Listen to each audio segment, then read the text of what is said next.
गुलामी की मानसिकता से मुक्ति ये बहुत महत्वपूर्ण प्रण है। कोई भी भाषा का विरोध नहीं है, किसी भी विदेशी भाषा का विरोध नहीं करना चाहिए। भाषा सिर्फ संवाद का माध्यम नहीं होती, एक राष्ट्र की आत्मा होती है। सबसे पहले तो मैं राजभाषा हिंदी और भारतीय भाषाओं के जितने भी प्रेमी हैं वो सभी को देश भर में जहां पर भी बैठे हैं वो सभी को बहुत बहुत बधाई देना चाहता हूं, क्योंकि आज दिन है राजभाषा विभाग की स्वर्ण जयंती समारोह।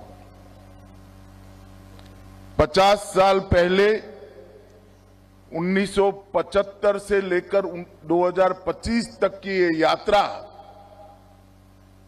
जब भारत की आजादी की शताब्दी होगी तब मुझे विश्वास है कि भारत के स्वाभिमान के पुनः जागरण के जितने भी प्रयास हुए हैं वो सभी प्रयासों के इतिहास में राजभाषा का नाम स्वर्णिम अक्षरों से अंकित कर दिया जाए।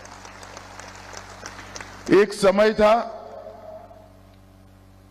जब राजभाषा विभाग की स्थापना हुई, उद्देश्य यह था कि हमारा प्रशासन हमारे देश के नागरिकों की भाषा में चले।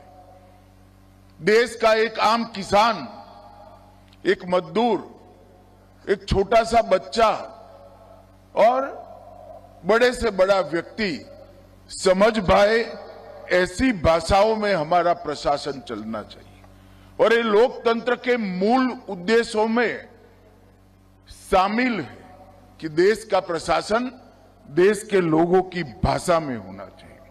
और एक प्रकार से भारत के आत्मसम्मान को जागरूक करने के लिए भी भारतीय भाषाओं का उपयोग प्रशासन में हो, ये बहुत जरूरी था, क्योंकि कोई भी देश अपनी भाषा छोड़कर अपनी संस्कृति, साहित्य, इतिहास और जीवन के संस्कार, समाज जीवन के संस्कार, उसको चिरंजीव नहीं रख सकता।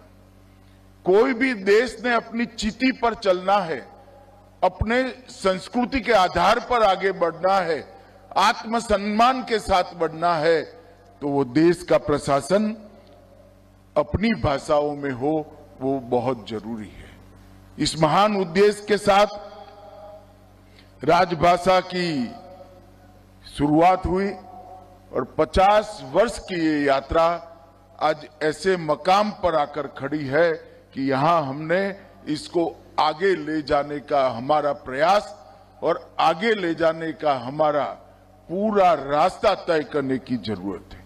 संघर्ष, साधना और संकल्प, ये तीनों के आधार पर ये 50 साल की यात्रा को हमने आज समाप्त किया है।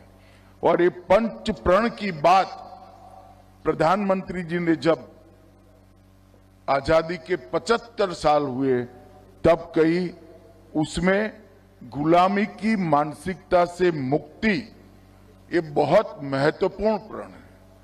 और जब तक व्यक्ति अपनी भाषा का गौरव नहीं करता, अपनी अभिव्यक्ति अपनी भाषा में नहीं करता, अपनी सोच, विश्लेषण और निर्णय करने की क्षमता को अपनी भाषा में नहीं गढ़ता, हम गुलामी की भाषा से, गुलामी की मानसिकता से मुक्त नहीं हो सकते। कोई भी भाषा का विरोध नहीं है, किसी भी विदेशी भाषा का विरोध नहीं करना चाहिए, परंतु आग्रह हमारी भाषा को महिमा मंडित करने का होना चाहिए। आग्रह हमारी भाषा को बोलने का होना चाहिए, हमारी भाषा में सोचने का करना चाहिए। और पूर्णतः विकसित राष्ट्र की संकल्पना तभी हो सकती है जब विरासत को परिभाषित करने का भाषा एकमात्र माध्यम है, इसका महिमा मंडन हो। जहां तक देश का सवाल है, भाषा सिर्फ संवाद का माध्यम नहीं होती, एक राष्ट्र की आत्मा होती है। हमारी जड़ें, हमारी परंपराएं, हमारा इतिहास, हमारी पहचान और हमारी जीवन संस्कृति, ये सभी भाषा से कटकर आगे नहीं बढ़ा सकते और भाषाओं को जीवंत रखना भी इतना जरूरी है और भाषाओं को समृद्ध करना भी इतना जरूरी है। ये सभी प्रयास हमने आने वाले दिनों में सभी भारतीय भाषाओं पर के लिए और